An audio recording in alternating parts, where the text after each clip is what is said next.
Now, tomorrow, Nigeria will turn 54, and it will be exactly a year since the president made an announcement of the Presidential Advisory Committee on the National Conference. Within that 1 year, the Presidential Advisory Committee submitted its report. The conference itself has been held. Resolutions have been arrived at and submitted back to the president. And that's where we are. So we're going to be asking how the National Conference, delved into matters concerning the judiciary to help judiciary reforms as well. I'm being joined this morning by Bisi Adegbuyi, who is a legal practitioner and was also a delegate to the National Conference. Good morning and welcome. Good morning. Thanks for having me. Yeah, so how would we say that we delved into helping the judiciary in its reforms through the National Conference? Well, let me start by saying that a committee on law, legal reforms, judiciary was constituted. And when you have people like reform-minded former Justice of the Supreme Court, Justice Ogutade, Dr. Olisa Agbakoba, Femi Falana, Michael Zekume, Godi Wazurike, my chairman, Honorable Wale Oshun, and a host of others, you can be sure that you're going to have profound recommendations and resolutions. And that's what they have come up with. I'm certain, without any scintilla of doubt, that if those resolutions are implemented, then we can say there will be a new beginning. There will be hope for the masses of our people. The need to reform the judicial sector cannot be overemphasized. As you know, where there is no law and order, people will resort to self-help. Anarchy would creep in. Therefore, life will become nasty, short, and brutish. Well, 2 weeks ago, the new legal year began, I think, across the country. We saw different states marking that. At the national level, too, we saw new silks sworn in, the senior advocates of Nigeria. And then, the Chief Justice of the country spoke again about, the reforms going on. She was particularly worried about corruption in that particular sector. What specific resolutions did we come out with at the National Conference that you think will help address some of the problems that the judiciary is facing in that regard? It gladdens one's heart to note that the Chief Justice herself hits the nail on the head. There's no gainsaying that corruption, pervasive corruption in Nigeria has virtually affected everywhere. As I've said before here, it is metastatic. That is, once it enters the body from anywhere, it spreads, and then the whole system is corrupted. We must have a systemic reform. The whole sector must be reformed. I've been a victim of the circumstances that we're talking about. I'll give you an instance. Matters that they refer to as interlocutory and preliminary objections are such that justice is always denied. I've been from High Court of Abeokuta, Federal High Court, to Court of Appeal, to Supreme Court on a matter that is pre-election. And this is 3 and a half years down the line. And they say, justice delayed is justice denied. It's a whole gamut of challenges, ranging from the corrupt nature of people who work in a registry, the deleterious behavior of senior lawyers.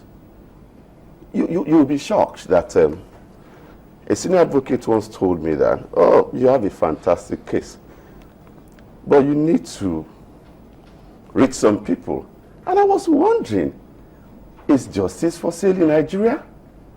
That is where we are. Now, in line with our remit and mandate, conscious of the need to come up with profound resolutions and determined to carry out the assignment to the best of their ability, a lot of recommendations.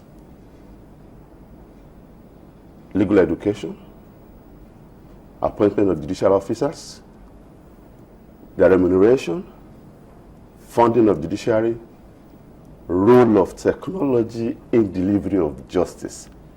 So I am certain these are recommendations that if we have the political will to implement them, then the process of sanitizing judiciary would have begun.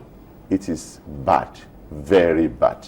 Some of the people whom you listed as being members of, as delegates of that national conference, I mean, one would also have said that, remember that the MBA refused, they said that they were not going to take the one slot that was allotted to them. They felt it was way too small. I'm just wondering, were they missed at the national conference? They missed a lot. But the beauty of it is that... Oh, they missed a lot. They missed a lot. They were not missed. Where you have senior lawyers... So you would say that they were represented? Yes, judges, representing other various interests. The symbolic representation would have been appreciated. But as they say, the rest is history. We have worked very hard. And I believe that what is required now is for us to implement those 600 resolutions so that a new Nigeria can be given birth to. Now, one of the resolutions you pointed to was independence of the judiciary, funding of the judiciary. And we remember that very recently, Olisa Bakuba went to court over the independence of the judiciary in terms of money. He believes that, and I think that a lot of lawyers agree with him, even members of the bench and the bar agree with him in that respect, because the ruling was in his favor, in favor of the case that he put forward, that the judiciary should get its money as a first-line charge. We saw what that caused across the states. A lot of governors said they didn't quite understand how this was supposed to work, because usually they put everything in the budget and they say that they're supposed to make the money before they even begin to say, this is how we're going to spend it.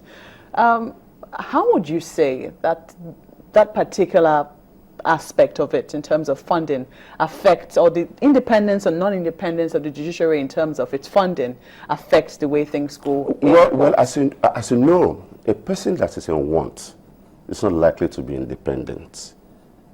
If you're starved of funds that you need to carry out your statutory and constitutional responsibilities, you're likely to be compromised. Now, having regard to that necessity, the conference recommended that Section 121 of the Constitution should be strengthened and ensure that failure to release funds by the state governor to the judiciary should be termed or viewed or referred to as a gross misconduct and therefore an impeachable offense. That's a way of ensuring that give to Caesar what belongs to Caesars. First line charge, judiciary members of the bench should not be going cap in hand, begging for money. I mean, we have rules. And if rules are clearly stated that X amount of money should be budgeted and allocated to a particular sector, it shouldn't be subject to the whims and caprices of any governor. And if that is done, that would have been taken care of. And then, in a way, you secure independence of. But again, the judges themselves must be prepared to save themselves. Isn't that too much of a burden in terms of, because who's going to, let's say, are we going to have a separate secretariat handling judicial money?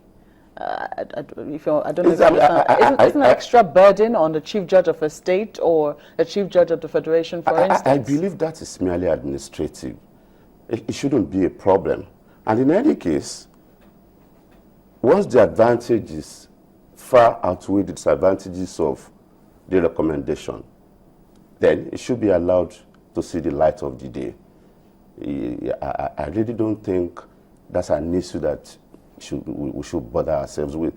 What is important is that, are we doing the right thing? Are we providing checks and balances? Is there a framework that will ensure that the judges are independent. I mean, so that they will not be compromised, so that there will be enhanced and speedy dispensation of justice. I mean, the people on the streets deserve justice.